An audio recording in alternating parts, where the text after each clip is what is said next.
Yesterday's Morning Minutes in the Bible on Throwback Thursday looked at the heart of Saul. Today we continue with the throwback theme and pick up with an examination of the heart of David, some practical applications for us, and an all-important question at the end. From Plain Talk Magazine, April 1977, Saul and David, A Study in the Heart of Men by Robert F. Turner. When God sent Samuel to anoint a successor, he said, Jehovah seeth not as man seeth, for man looketh on the outward appearance, but Jehovah looketh on the heart. 1 Samuel 16, verse 7.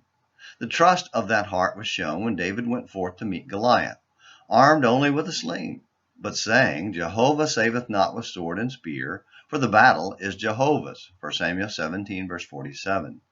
In contrast to Saul's priestly presumptions, David showed a great respect for God's anointed, even though they were enemies at war. 1 Samuel 24, verses 3 through 7. Unlike Saul, who excused his rebellious heart that he might have flocks to sacrifice, David refused a gift of a place to build an altar, saying, Nay, but I will buy it of thee at a price. Neither will I offer burnt offerings unto Jehovah my God, which cost me nothing. 2 Samuel 24, verses 18 through 25. We are reading David's heart. And even in the sins of David, in times when he seemed to forget God, the divine presence seems not too deeply buried. He ordered the numbering of the people, against the advice of Joab, who felt this was evidence of a lack of trust in God. And David's heart smote him after that he had numbered the people. And David said unto Jehovah, I have sinned greatly in that which I have done. But now, O Jehovah, put away, I beseech thee, the iniquity of thy servant, for I have done very foolishly. 2 Samuel 24, verse 10.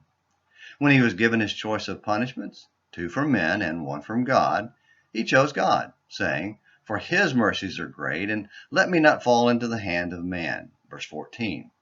We are reading David's heart. His sin against Uriah and the taking of Bathsheba was grievous and inexcusable. Bible records do not spare David in this, 2 Samuel 11, but when Nathan made David see, Thou art the man, David's heart again smote him. I have sinned against Jehovah. Chapter 12, verse 13. The 51st Psalm is his cry for mercy and forgiveness. Against thee, thee only have I sinned and done that which is evil in thy sight. He knew that all sin is, in the final analysis, against God. He also knew that, in the final analysis, man has only one thing to give to God, and that is himself. In Psalm 51:17, he said, The sacrifices of God are a broken spirit, a broken and a contrite heart, O God, thou wilt not despise. How different from Saul, who seemed to think the rite of sacrifice would do. Solomon's foreign wives turned away his heart after other gods, and his heart was not perfect with Jehovah, as was the heart of David his father. 1 Kings 11:4. He went not fully after Jehovah, as did David his father. Verse 6. It would be a mistake to think that there was no sin in the life of David. He freely confessed his need for forgiveness repeatedly. But the sacred records recognize something in his character that all of us need to learn. Even sinful man can so love the Lord and devote himself that God will take notice of that inner longing to be acceptable in God's sight. This in no wise lessens our need to live faithfully, nor our need for forgiveness.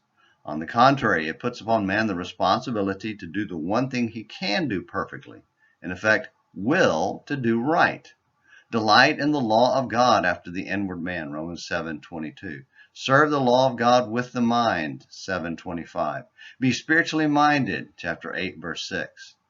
Please note, while Paul did this, he knew his condition was hopeless without the forgiveness that was in Christ Jesus.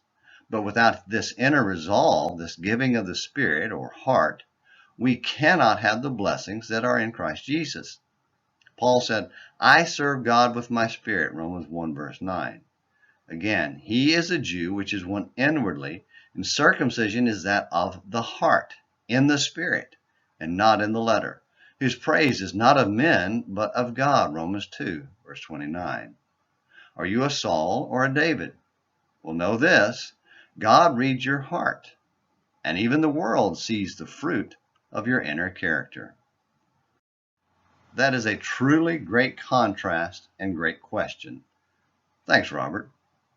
Well, what do you see in your heart when you look with honest eyes? That's not an easy question to answer, is it?